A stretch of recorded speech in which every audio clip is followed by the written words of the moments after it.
접속 부사를 사용할 때에는 이제 이 앞에 있는 내용이 뒤에 나오게 되는 내용의 어떤 이유나 원인, 근거가 되기 때문에 그것을 뒷받침해 주기 위해서 그러므로라는 말을 사용하게 됩니다. 자, 그렇다면 이 2장의 앞부분에 어떤 말씀이 있었기에 그러므로를 사용해야 했는지를 보는 것이 매우 중요하겠죠. 그래서 2장 17절을 말씀을 보면, 그러므로 그가 범사의 형제들과 같이 되심이 마땅하도다. 이는 하나님의 일에 자비하고 신실한 대사장이 되어 백성의 죄를 속량하려 하심이라. 자, 지금 이 말씀도 보면 똑같이 그러므로라고 이제 말씀이 시작하고 있습니다.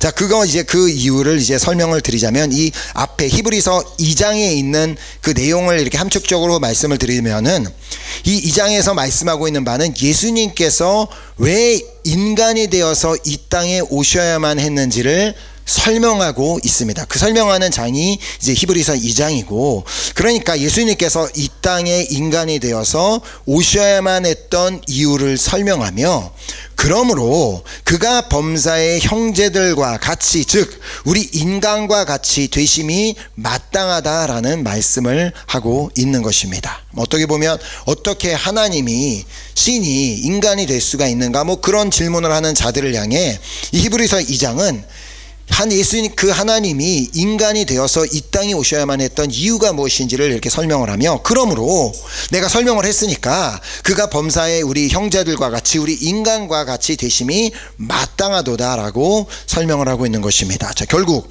예수님께서 인간이 되셨던 이유가 뭐예요? 하나님의 일에 자비하고 신실한 대제사장이 되어 백성의 죄를 속량하기 위함이었다라고 말씀하고 있는 것이죠. 예수님께서 사람이 되어서 이 땅에 오시지 않았다면 피를 흘릴 수 없었고 돌아가실 수 없었고, 그로 말미암아 이 죄의 속함이, 죄 속량함이 없었다는 것입니다. 자, 그래서 오늘 본문의 내용을 다시 한번 이제 보면은 그러므로 함께 하늘의 부르심을 받은 거룩한 형제들아, 우리가 믿는 도리의 사도이시며 대제사장이신 예수를 깊이 생각하라 말씀하며, 예수님은 우리가 믿고 있는 이 도리의 사도이시며 대제사장이다라고 말씀하고 있는 이유입니다. 자, 여기서 예수님을 우리가 믿는 도리의 사도라고 부르는 이유를 이해하는 것이 이제 중요한데, 이 사도라는 단어가 이 헬라어에서 많은 분들이 아시는 바와 같이 이제 아포스톨로스라는 단어로서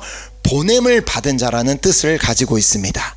자, 우리가 아는 대로 예수님은 이 땅에 보냄을 받으신 분이십니다. 이 땅에 있는 우리를 위해서 이 땅에 보냄을 받으신 분, 그것도 신실한 대제사장이 되어 백성의 죄를 속량하기 위해 이 땅에 보냄을 받으신 분이십니다. 자, 또한 우리를 이 땅에 이 보냄을 받으신 이유가 우리를 공감해 주시고 또 우리의 고난을 나누어 주시기 위해서 이렇게 보냄을 받으신 분이라고 2장 마지막 절, 2장 18절이 그렇게 말씀하고 있습니다.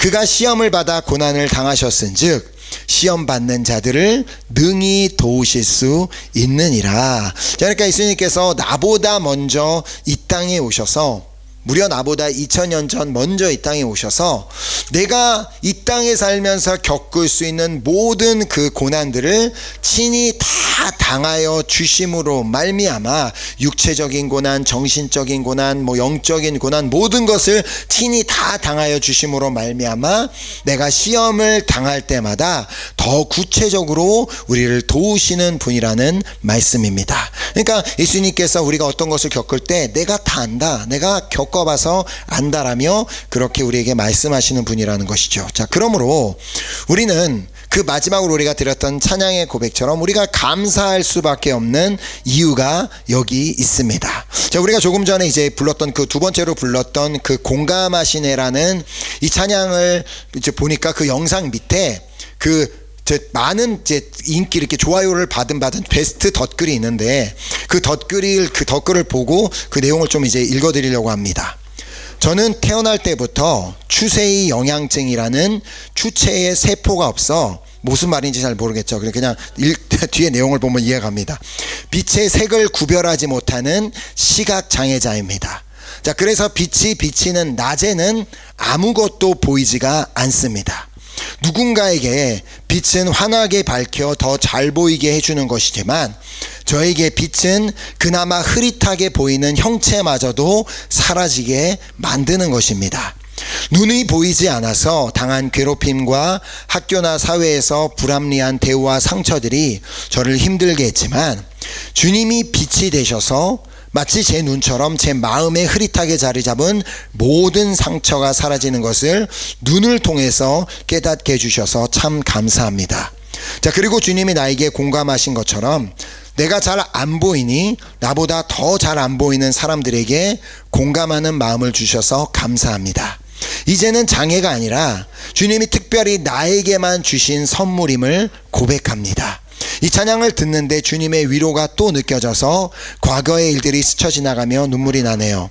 모든 어려움을 겪고 계신 분들 주님이 알고 계심을 통해 위로받으셨기를 기도합니다. 자, 이 덧글을 이렇게 읽으면서 즉각적으로 떠오른 말씀이 있었는데요. 지난 주일에도 나누었던 이 고린도후서 12장 9절 말씀, 나에게 이르시기를 내 은혜가 내게 족하도다. 이는 내 능력이 약한 데서 온전하여짐이라 하신지라. 그러므로 도리어 크게 기뻐함으로 나의 여러 약한 것들에 대하여 자랑하리니 이는 그리스도의 능력이 내게 머물게 하려 함이라. 아멘. 바울에게 약함이 있었기 때문에 그 알 수 없는 그 질병, 치유받을 수 없는 그 질병이 있었기 때문에 그는 더욱더 삶에서 하나님을 찾을 수밖에 없었고 또 매 순간마다 하나님을 의지할 수밖에 없었던 것처럼 이 덧글에 자신의 이야기를 나누어 주신 분도 자신에게 그러한 약함이 있었기 때문에 그가 그 약함을 통해 예수님을 만날 수가 있었고 그 약함을 통해 예수님의 위로하심을 삶 가운데 체험할 수 있었기 때문에 그는 도리어 그 약함을 가지고 하나님 앞에 감사할 수 있었던 것입니다. 오히려 우리는 어떤 약함이나 질병이나 부족함이 있으면 그것이 감사의 제목이나 기쁨의 제목이 아니라 원망의 제목이나 불평의 제목이 될 수 있는데 오히려 그 약함이 우리에게 감사의 제목이 될 수 있다는 것입니다. 자, 그렇기에 오늘 우리도 충분히 감사해야 할 이유가 있는 줄 믿습니다. 자, 우리가 감사해야 할 이유를 다시 한번 보면 이제 우리 좀 전에 봤던 18절 말씀에 그가 시험을 받아 고난을 당하셨은즉 시험 받는 자들을 능히 도우실 수 있느니라. 자, 이 시험을 받아 고난을 당하실 아무런 이유가 없으신 예수님이 고난을 당하신 이유가 있었기 때문이라고 말씀합니다. 그 이유가 뭐냐면 시험을 받는 자들을 능히 도우시기 위해서. 예수님께서 고난과 그 어려움을 당하셔야만 했던 이유는 시험 받는 자들을 능히 도우시기 위해서. 그래서 오늘 본문이 그러므로로 시작하며 예수를 깊이 생각하라로 마치는 이유입니다. 자, 예수님께서 이 땅의 대제사장으로 오셔서 나의 죄를 속량하여 주셨고 또 이 땅에 오셔서 친히 모든 고난을 다 당해 주심으로 말미암아 내가 시험을 당할 때 나의 그 고난을 공감해 주시며 또 도우시는 분이시기에 그러므로 어떠한 상황 가운데서도 예수님을 깊이 생각하라는 말씀입니다. 그 나의 있는 문제를 깊이 생각하고 나의 어려움을 깊이 생각하고 나의 고난을 깊이 생각하는 것이 아니라 이미 그 고난을 다 겪으시고 나의 죄를 속량하여 주신 그 주님의 은혜를 생각하라. 자, 그래야지만 우리는 비로소 범사에 감사하는 삶을 살 수 있게 됩니다. 자, 다시 본문 3장 1절을 보면 그러므로 함께 하늘의 부르심을 받은 거룩한 형제들아 우리가 믿는 도리의 사도이시며 대제사장이신 예수를 깊이 생각하라. 자, 이제 여기서 이 깊이 생각하라로 번역된 헬라어는 카타노에오라는 단어인데 이 카타노에오라는 단어가 가진 여러 가지 의미들이 있습니다. 이렇게 사전에 찾아보면 이제 여러 가지 의미들이 있는데 그 중에 그 단어가 가진 세 가지 의미를 보면서 이 깊이 생각하다라는 이 말의 의미가 무엇인지를 좀 더 이제 구체적으로 살펴보도록 하겠습니다. 자, 그 첫 번째 의미를 누가복음에서 볼 수 있는데 누가복음 6장 41절 말씀을 보면 어찌하여 형제의 눈 속에 있는 티는 보고 내 눈 속에 있는 들보는 깨닫지 못하느냐. 지금 여기서도 동일하게 카타노에오 동사가 사용이 되었는데 그 동사는 어찌하여 형제의 눈 속에 있는 티는 보고, 이 보다로가 아니라 맨 마지막에 깨닫지 못하냐. 그러니까 깨닫다라는 의미로 여기 이제 누가복음에서는 번역이 되었습니다. 자, 그러니까 예수님께서 내 눈 속에 있는 들보는 깨닫지 못하느냐라고 물으시는 그 말씀은 우리가 너무나 익히 들어서 잘 알고 있는 그 소크라테스가 한 말과 너무나 비슷한 의미를 가지고 있습니다. 그가 뭐라 그랬어요? 네 자신을 알라. 그러니까 그 말씀인 거예요. 네 눈 속에 들보가 있다는 사실을 깨닫기 위해서 네 스스로를 돌아보고 네 스스로를 알아야만 한다라는 그 말씀인 것입니다. 즉 예수를 깊이 생각하라는 말은 내가 예수님으로 인해 어떤 은혜를 받고 살아왔는지를 돌아보라라는 말씀으로 이해합니다. 네 스스로를 돌아보라. 다른 사람만 보지 말고 환경만 보지 말고 네 스스로를 돌아보라. 네 삶에 어떤 은혜를 받았는지를 돌아보라라는 말씀. 자, 그러니까 나 같은 죄인을 위해 피 흘려 죽으심으로 말미암아 나 같은 죄인을 용서하여 주시고 이제는 용서받은 죄인으로 살게 하셨음을 내가 깨닫는다면 내가 그 사실 하나만 늘 생각하고 살아가도 우리는 범사에 감사하는 삶을 살아갈 수 있게 됩니다. 자, 그러니까 예수를 이렇게 생각하라, 예수를 깊이 생각하라는 말은 네가 예수님을 통해 받은 은혜가 무엇인지를 기억하라라는 그 말씀으로 이제 볼 수 있고요. 자, 두 번째 의미는 사도행전에 보면 27장 39절에 나리샘의 어느 땅인지 알지 못하나 경사진 해안으로 된 항만이 눈에 띄거늘 배를 거기에 들여다 댈 수 있는가 의논한 후.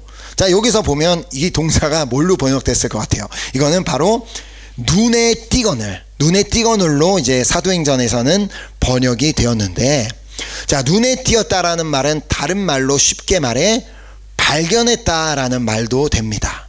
자, 바울이 타고 있던 배가, 로마로 가던 그 배가 폭풍을 만나서 다 깨어져서 더 이상은 뭐 어디로 가야 할지, 어떻게 해야 할지, 무엇을 해야 할지 모르는 그 상황에 그냥 주변을 살펴보다가 한 항만을 발견하게 되었던 것처럼 정말 우리 앞이 보이지 않는 우리의 상황 가운데 주님이 어디 계신지, 그러니까 우리 그 어두운 상황들만을 바라볼 것이 아니라 그 상황 가운데 주님이 과연 어디에서 계시며 어디에서 나에게 말씀하고 계신가를 주변을 살펴보며 그 주님을 발견해야 한다는 말입니다. 자, 우리가 찬양으로 잘 알고 있는 가사가 있죠. 주위를 둘러보면 아무도 없는 듯 믿음의 눈을 들면 보이는 분 계시네. 자, 그러니까 이제 내가 눈을 들어 그 주님을 찾기 위해 주위를 살피다 보면 분명히 이 내 어두운 이 상황 가운데 주님이 분명히 예비하신 은혜가 있고 주님이 계시기 때문에 내가 그곳을 주위를 살펴보다 보면 나의 삶의 곳곳에서 역사하고 계신 그 예수님을 발견하게 되고 그분의 뜻을 발견하게 되고 그분의 은혜를 발견하고 그분의 사랑을 발견하게 될 줄 믿습니다. 지금까지는 어떻게 보면 우리 시야가 우리 어떤 그 상황과 문제에만 고정이 되어 있었지만, 그러나 그 문제와 상황 가운데도 여전히 주님은 살아계시고 여전히 주님은 그곳에서 은혜를 베푸시고 나를 사랑하고 계시기 때문에 그곳에서 주님을 발견하라 라는 말씀인 것입니다. 자, 이렇게 우리는 삶의 어떠한 환경과 상황 가운데서도 주님을 발견할 수 있다면 우리의 삶은 감사가 넘치는 삶이 될 것입니다. 자, 그리고 이제 세 번째 의미는 히브리서에서 보면 서로 돌아보아 사랑과 선행을 격려하며, 자, 여기서는 이제 돌아보다라고 이제 번역이 되었습니다. 자, 서로에게 돌아본다라는 말이 의미가 무엇입니까? 바로 서로에게 관심을 가지고 주의하고 신경을 쓰는 것을 의미하는 것처럼 예수를 깊이 생각하다라는 말은 이미 예수님은 우리에게 관심을 가지고 우리를 주의하고 신경을 쓰고 계시는 것처럼 일방적으로 그러지 말고 나도 주님이 그렇게 나를 생각하시는 것처럼 나도 지금보다 더 주님에 대한 관심을 가지고 주님의 뜻이 무엇인지를 주의하고 신경 쓰는 삶을 살아야 한다라고 그렇게 말씀하고 있는 것입니다. 자, 우리가 다른 생각들은 정말 많이 하죠. 우리 하루를 살면서도 정말 뭐 이렇게 5만 가지 생각을 한다는 것처럼 여러 가지 생각들을 하며 정말 많은 것들에 관심을 가지지만 정작 예수님에 대한 관심이 없다면, 그 주님의 말씀에 대한 관심, 주님의 뜻에 대한 관심이 없다면 우리가 어떻게 주님을 더 알아갈 수가 있겠습니까? 우리는 신앙생활하면서 당연히 더 주님을 알아가고 계속해서 우리의 그 목표 지점, 도착 지점을 향해 계속해서 달려가면서 주님을 더 알아야 되는데 주님에 대한 관심이 없다면 우리가 그럴 수가 없습니다. 자, 하지만 우리가 예수님께 더 관심을 가지는 만큼 우리는 주님을 더 알게 되고 또 그분의 은혜와 사랑이 얼마나 큰지를 점점 더 깨달아 알게 되기 때문에 예수님께 관심을 가지는 만큼 우리는 보다 더 감사하는 삶을 살 수 있게 된다는 것입니다. 자, 이처럼 예수님을 깊이 생각하다라는 말은 예수님께서 이미 나의 삶에 허락하신 그 놀라운 은혜를 생각하고 기억하라는 말씀이며, 또한 지금도 허락하고 계신, 삶의 곳곳에서 허락하고 계신 현재 진행형인 그 은혜를 발견하라는 말씀이며, 또한 예수님께 관심을 가지고 앞으로 미래에도 주실 그 은혜를 생각하고 또 관심을 그것에 마음을 두라는 말씀입니다. 자, 그러므로 예수님을 깊이 생각하라. 자, 예수님께서 신실한 대제사장이 되어서 나의 죄를 속량하여 주셨고 또 시험 가운데 있는 나를 돕기 위해 친히 2000년 전에 고난을 당하여 주셨기 때문에 이제는 그 은혜를, 그 놀라운 은혜를 기억하고 오늘도 허락하신 은혜를 계속해서 발견하며 또 그 놀라운 은혜를 허락하신 주님께 나의 마음을 드리고 또 기대하며 그렇게 살다가 보면 우리는 자연스럽게 범사에 감사하는 삶을 살게 될 줄 믿습니다. 자, 오늘 내 삶에 혹여라도 이 감사를 잃어버렸다면, 내가 감사를 잃어버렸는지 아닌지는 내 언어를 보면 금방 알 수 있습니다. 뭐 상황을 보면 입에서 즉각적으로 막 불만이 터져 나오고, 사람에 대해서 그렇게 좋은 말 안 하고 먼 사람에 대해서 흉보고 막 비판하는 말만 하고 있으면 그건 감사를 잃어버렸다는 의미입니다. 그런데 감사가 잃어버리지 않고 감사가 오히려 내 안에 넘치고 있으면 사람들을 향해 언어가 완전히 달라지겠죠. 아, 그래, 저 사람 참 괜찮은 사람이야, 참 좋은 사람이야, 그러면서 어떤 긍정적이고 그 사람을 살리는 말을 할 수 있는 것. 자, 그렇기 때문에 이 감사가 회복이 되기 위해서는 오늘 본문 말씀이 너무나도 중요합니다. 자, 오늘 그 한 절의 말씀을 요약한 게 뭐라고요? 그러므로 예수를 깊이 생각하라. 내 삶에 정말 내 생각과 마음과 언어의 감사가 잃어버렸음이 깨달아진다면 그때 뭘 생각해야 돼요? 그러므로 예수를 깊이 생각하라. 자, 우리가 믿는 도리의 사도이시며 대제사장이신 예수님을 깊이 생각할 때, 자, 깊이 생각한다는 게 뭐라고요? 과거와 현재와 미래의 은혜를 주시는 그 하나님을 생각할 때 우리는 범사에 감사하는 삶을 살게 될 것입니다. 자, 오늘 본문에서는 이제 우리를 하늘의 부르심을 받은 거룩한 형제들이라고 그렇게 이제 부르고 있는데, 자, 우리의 부르심이 과연 무엇인가? 우리는 부르심이라고 생각하면 그 단어 자체가 어떤 사역자, 선교사, 뭐 목회자, 뭐 이런 사람들만 생각을 하는데 그것이 아니라 지금 하늘의 부르심을 받은 거룩한 형제라는 그 말 자체에서 깨달을 수 있는 것처럼 우리의 부르심은 거룩입니다. 그냥 우리의 부르심은 거룩. 하나님께서 우리에게 원하시는 거, 선교사가 돼서도 거룩하지 않은 선교사가 되면 그 부르심이 무슨 의미가 있으며, 거룩하지 않은 목회자면은 그게 부르심이 무슨 의미가 있겠냐는 것입니다. 그러니까 우리 내 삶에 부르신 그곳에서 거룩한 삶을 살아내는 것, 그것이 부름인데, 이제 거룩한 형제가 되기 위해 부르심을 받았다는 말인데, 그렇다면 우리가 도대체 어떻게 거룩한 자가 될 수 있는가? 물론 이제 성경을 통해 우리가 말씀과 기도를 통해 거룩해질 수 있다라고 말씀하지만, 자, 본질적으로 봤을 때 결국은 뭐예요? 뭘 의미하냐면 우리는 예수 그리스도를 통해서만 거룩한 자가 될 수 있기 때문에 그 예수를 깊이 생각하는 삶을 사는 것이 우리에게 중요한 이유입니다. 예수를 깊이 생각할 때 우리는 거룩한 자가 될 수 있기 때문에, 자, 예수님을 깊이 생각하는 삶을 살다가 보면 우리는 자연스럽게 범사에 감사하는 자가 되고, 또 범사에 감사하는 자가 이 세상 가운데 구별된 거룩한 자가 될 수 있는 것입니다. 자, 바울의 서신서를 읽어보다 보면 그는 늘 하나님께 감사하고 있음을 이렇게 발견하게 되는데요. 그 감사에는 특이한 점이 하나 있습니다. 특별한 점이 한 가지 있는데 쭉 그 교회들을 향한 그 말씀들을 한번 읽어보면서 보도록 하겠습니다. 자, 먼저 고린도 교회를 향하여서 그리스도 예수 안에서 너희에게 주신 하나님의 은혜로 말미암아 내가 너희를 위하여 항상 하나님께 감사하노니. 자, 지금 그는 그냥 하나님 감사합니다라고 하고 있는 게 아니라 고린도 성도들을 위하여 감사하고 있습니다.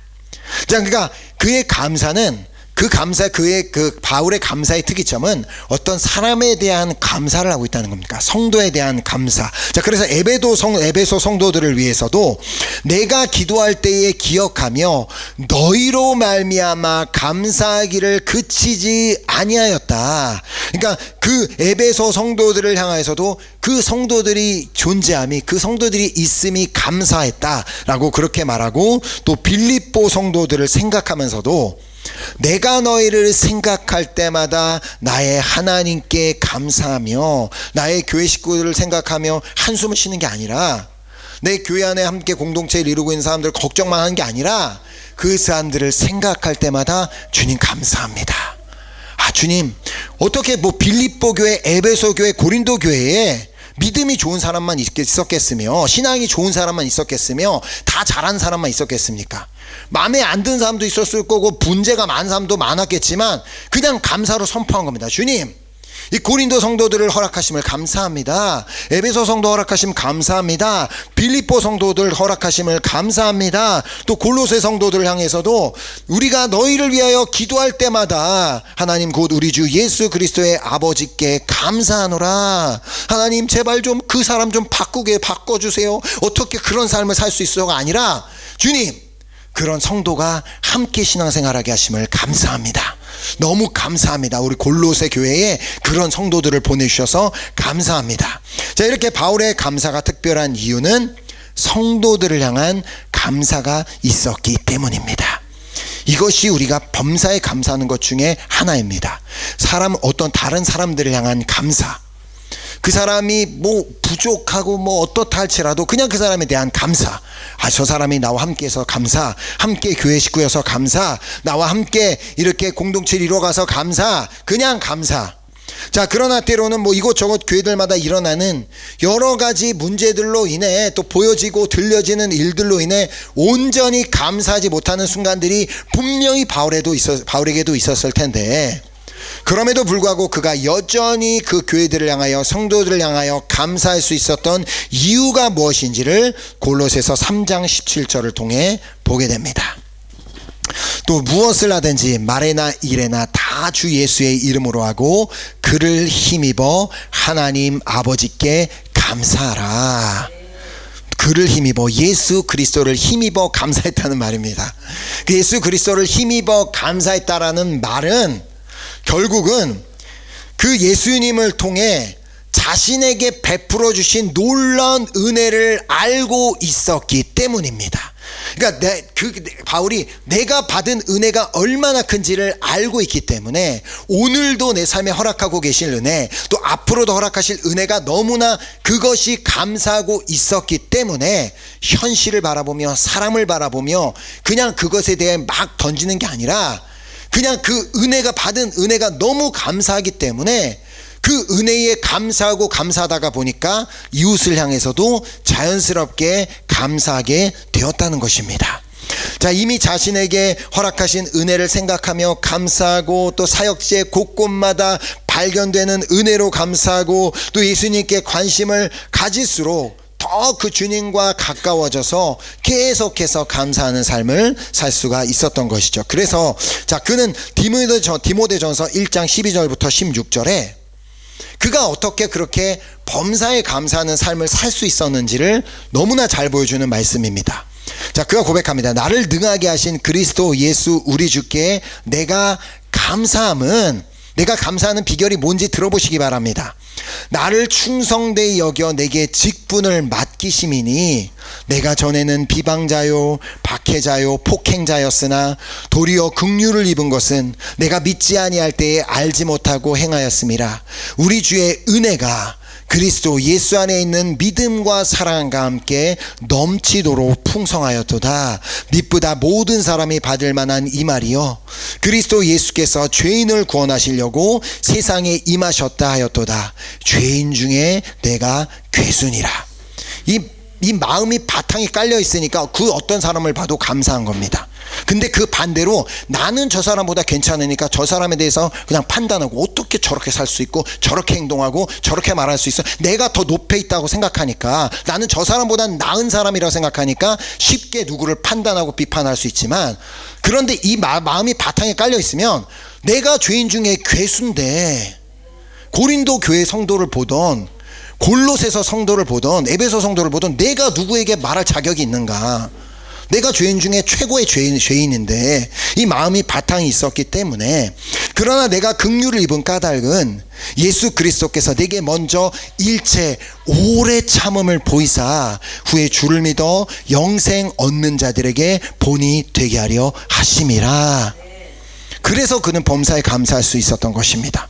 내가 어떤 사람인지 알았기 때문에, 내가 어떤 죄인인데 어떤 은혜로 용서받았음을 알았기 때문에 그 은혜에만 감사하고 그 예수를 깊이 생각하다가 보니까 문제를 바라보고 옆에 다른 문제 있는 사람들을 바라보고 불평하고 이럴 여유가 있는 게 아니라 그냥 그 은혜에만 감사하는 삶을 살았던 것입니다. 자, 바울은 하나님께서 이 땅에 보내신 예수 그리스도께서 신실한 대제사장으로 자신의 죄를 속량하여 주셨다는 그 사실과, 그분이 자신이 시험을 당할 때에 돕기 위해서 고난을 당하셨다라는 그 사실을 믿고 있었고 너무나도 분명하게 알고 있었습니다.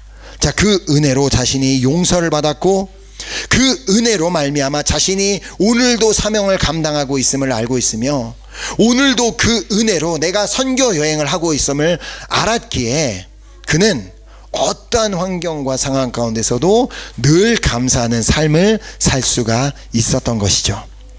자, 그가 먼저 범사에 감사하는 삶을 살았기 때문에 데살로니가 성도들을 향해 뭐라고 얘기할 수 있어요? 범사에 감사하라.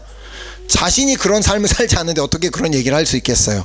자, 또 그리고 그 모든 교회들을 향해, 또 성도들을 향해 감사할 수 있었던 이유가 바로 여기에 있습니다. 자, 결국 그의 감사가 계속 지속되는 그의 감사의 선포가, 감사가 사역에서 열매로 나타났다라고 볼 수 있습니다. 자, 여러 교회 성도들을 향해 감사할 때 그 감사의 선포가 성도들 안에 은혜가 더 풍성해지게 만드는 역사가 일어났는 줄 믿습니다. 또 그 하나님께 감사할 때 그가 계속해서 그냥 그 예수를 깊이 생각했을 때 어떠한 환난과 어려움 가운데서도 넘어지지 않고 승리하며 그 결승선에 도착해서 그렇게 고백한 것처럼 내가 이 믿음을 지키고 끝까지 정말 이렇게 달려왔다라고 그렇게 고백할 수 있었던 것이죠. 자, 오늘 주님께서는 우리도 감사하는 삶을 살기를 원하고 계심을 믿습니다. 자, 왜냐하면 이미 우리에게도, 바울에게만이 아니라 우리에게도 충분히 우리가 감사할 이유를 다 허락하여 주셨기 때문에, 바울만을 위해 돌아가신 건 아니잖아요. 우리를 위해서도 예수님이 돌아가셨고 우리를 위해서도 예수님이 고난을 당하셨기 때문에, 요즘처럼 이렇게 그냥 뉴스만 틀어도 인터넷만 봐도 다양한 사건 사고 문제들이 존재하는 이 시대에 그냥 모든 사람들과 아무 구별과 차이도 없이 그냥 똑같이 불평하고 똑같이 원망하고 똑같이 남을 지적하는 그런 삶을 살기보다는 예수님을 깊이 생각함으로 감사하고 또 감사할 때 그 감사의 열매가 먼저 나의 삶 가운데, 또 나의 가정 가운데, 나의 교회 가운데, 또 이 시대 가운데 그 감사의 열매들이 맺혀지게 될 줄 믿습니다. 예수님을 깊이 생각할 때 시험 가운데 도우시는 주님의 손길을 체험하게 될 것입니다. 왜냐하면 그 가운데 나와 함께 계셨던 주님을 발견하게 될 것이기 때문에, 예수님을 깊이 생각할 때 나의 마음만 위로를 받게 되는 것이 아니라 나의 언어가 바뀌고 나의 이웃들을 향해 계속해서 감사할 때, 나의 이웃들을 향한 감사로 인해 주변에 있는 자들도 어떻게 저 사람은 어떻게 저런 말을 할 수 있지? 저 사람이 하는 말을 듣기만 해도 너무 은혜가 되고, 저 사람이 하는 얘기만 들어도 참 내 마음이 편안해진다라는 주변 사람들까지도 위로를 받고, 그 사람들 안에도 하나님의 나라가 임하는 역사가 일어나게 될 줄 믿습니다. 분명히 주변 사람 봤을 때 저 사람은 아무것도 감사할 이유가 없는데, 기뻐할 이유가 없는데 어떻게 저렇게 감사하지? 기뻐하지? 그러면서 그때 정말 내가 선포했으면 내가 이렇게 감사하고 기뻐할 수 있는 이유는 예수님께서 나를 위해서 정말 그 귀한 보혈을 흘려주시고 나를 위해 친히 다 고난을 당해 주셨기 때문에 오늘도 나는 감사하고 오늘도 나는 기뻐합니다라고 선포한다면, 바로 내 안에 임했던 그 위로가 주변 사람들에게도 또 전하여지는 그 은혜가 있게 될 줄 믿습니다. 결국 모든 것은 다 나로부터 시작입니다. 다른 사람이 변화될 것이 아니라 내가 변화돼야 되는 것, 내 감사가 회복돼야 되고 내 삶이 회복돼야 되는 것입니다.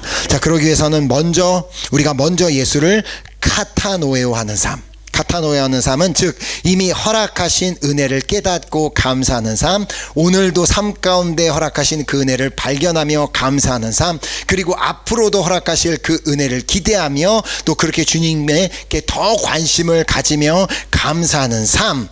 그럴 때 우리의 삶은 비로소 이렇게 감사가 넘치는 삶이 되어 우리의 마음만 변하는 것이 아니라 우리의 가정이, 우리의 교회가, 우리의 속한 공동체, 사회가 나의 감사로 인해 나만 위로받는 것이 아니라 내가 속한 그 공동체가, 내가 가기만 하면 내가 하는 말들과 나의 모습을 통해 그들도 위로를 받고 그 환경이 정말 변화되는, 그렇게 하나님의 나라가 임하게 되는 역사가 일어나게 될 줄 믿습니다. 아멘. 오늘 함께 정말 이 귀한 마음을 가지고 함께 찬양 드리고 기도했으면 좋겠는데요,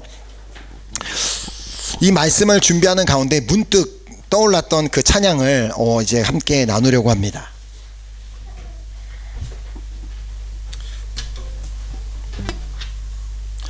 이 찬양의 제목 자체가 상당히 세죠. 선교사.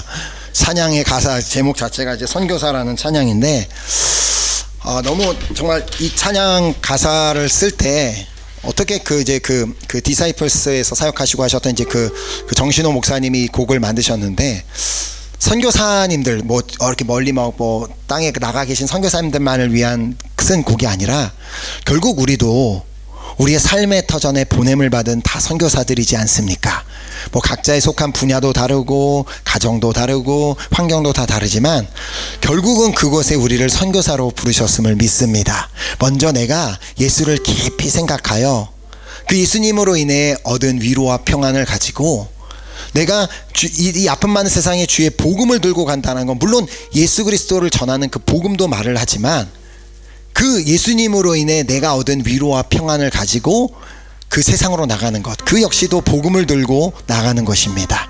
그래서 오늘 한번 이 찬양의 가사를 이렇게 한번 보면서 정말 주님, 나로 인해 내가 그렇게 주님을, 예수를 깊이 생각하는 삶으로 말미암아 내 삶에 그 주님의 나라가 임할 뿐만 아니라 내가 가는 어디에든 그곳에 주님의 나라가 임하는 은혜가 있기를 간절히 소망합니다 라는 그 마음을 담아 우리 함께 이 찬양을 또 우리에게 또 모르시는 분들은 배우면서 우리 한번 고백하며 우리 나갔으면 좋겠습니다.